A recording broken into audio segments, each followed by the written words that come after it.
schoolgirl come in to teach us all a lesson. This week on Picks on the Pew, I will be interviewing the same douchebags as last week. We're going to try things a little different this week, folks. We're going to start with Chuck. Chuck? Hey Phil, guys at the studio. Sorry I was a little late this morning. I missed my wake-up call at the Holiday Inn Express. It was one of those long nights with a lot of Jack Daniels and a call girl named LaToya. We partied all night. I can't even walk right now, and she can't even move. Now I'm here to talk about the New York Football Giants hosting the Detroit Lions this Sunday. The Lions are coming off a big win at home, 44-6 over the St. Louis Rams. I have never in my life seen an 0-4 team put up 44 points and completely destroy the opposition like the Lions did last week. That's a feel-good for the Lions.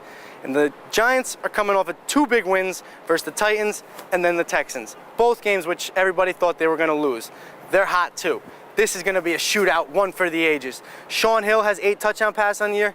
Eli Manning has 8 touchdown passes on the year. This week is going to be interesting, and it's hard to predict. So who the fuck is going to win this game?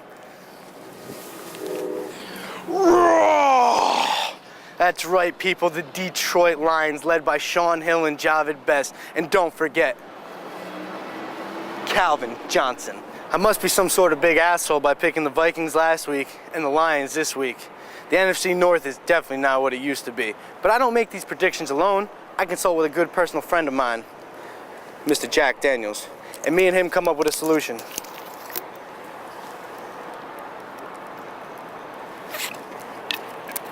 Lions, 44-43. You can find me tonight at Satin Dolls, Route 17. I'll be the guy throwing singles on the stage all night.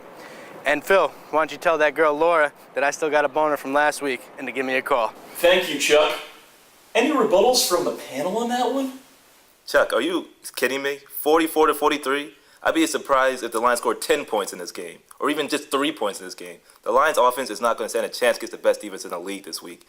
They're going to come in, they're going to try to throw the ball deep to Calvin Johnson. He's going to get shut down. Corey Webster, one of the elite cornerbacks in the league. He may have fallen off for the past 2 seasons, but he's coming back. They believe in the system. Antrell Roll's back there to help him. This defensive line is getting to the quarterback, putting pressure on him, hitting him.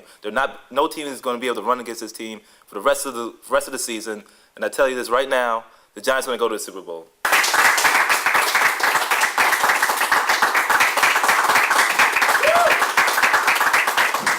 Jets in the Mile High City.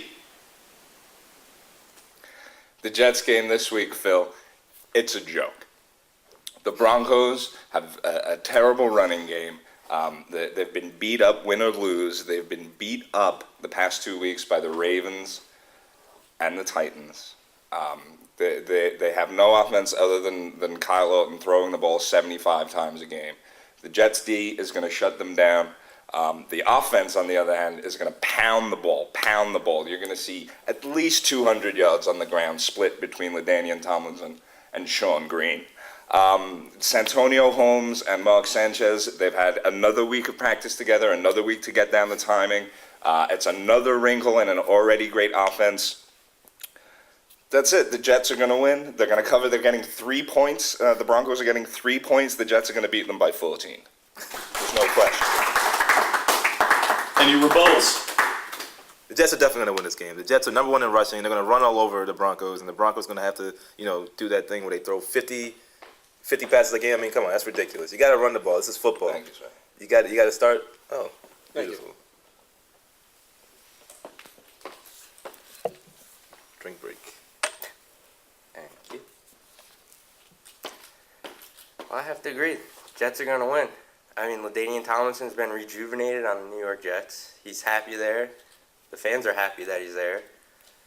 The Broncos, they have nothing going for them. Nothing going for them. They have no running game. They have 5 defensive starters out. This is just going to be a murder. It's going to be a murder. Less talking, more shots. To Leonard. Kyle Orton's career.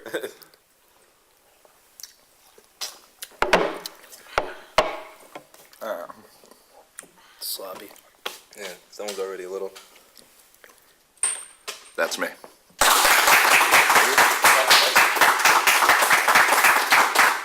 Peyton Manning versus Donovan McFlab. How do you feel about it?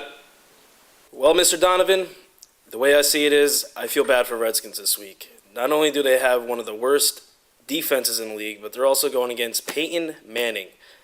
he is going to tear them a new asshole this week. If he throws under 500 yards and 7 touchdowns, I consider this game a fluke. The final score should be at least 73-4, and there's nothing to say about the Redskins. Nothing good. They have no running game. Their passing game is but their defense is bottom of the league, and this is the easiest game to cover. Thank you. I know exactly how I feel. But how do you? I think Dino hit it on the head. The only stat that really counts in this game is that Shanahan was 2-6 against the Colts and Manning when he was in Denver, and the teams he had in Denver were much better than the team he has here in Washington. There's no question about it. It's Peyton Manning, like Dino said. It's prime time. It's a big stage. He's going to run all over them. Forget about it. The Redskins have one of the worst pass defense in the league. Peyton Manning's too good. The Shred him, Redskins, pick him apart. the Redskins are a team that's still struggling to find their identity. Every game they've won, they've only let up 1 touchdown. Every game they've lost, they got blown out. But if their defense can step up early in the game with Laurent Landry making hits, causing fumbles, interceptions, I think the Redskins have a chance to pull this game out and beat the Colts. Peyton Manning, he's not what he used to be a couple of years ago. He's still just trying to struggle to refine what his team was. Passing yards, But running the game's big play, the Redskins give up the big play. What are you going to do? Absolutely. Peyton Manning thrives on the big play. Come on. Peyton Manning thrives on that big play. Way too much Peyton Manning in this game. Mm-hmm. Peyton Manning doesn't have a good win record at FedEx Field. The Colts don't have a win record at FedEx Field, and that goes back to the days when it was the Baltimore Colts. Titans and the Jaguars in Jaguarville. Who do you like? Vince Young's going to be airing the ball out, so obviously I'm going with the Titans on this.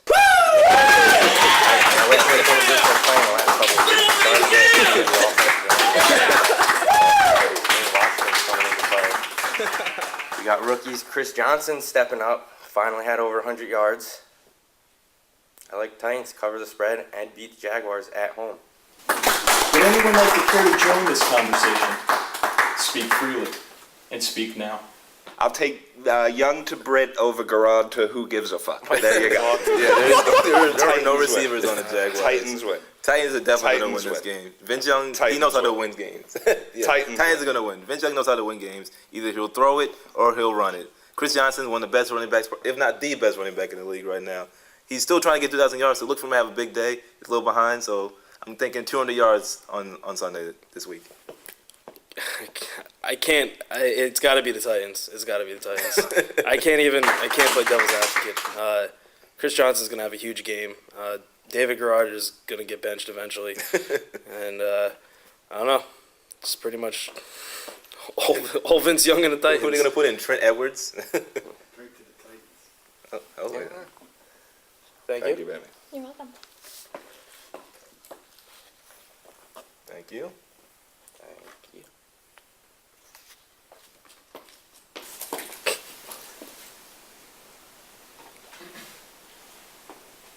So it looks like we're all going with the Titans. Titans. Monday night.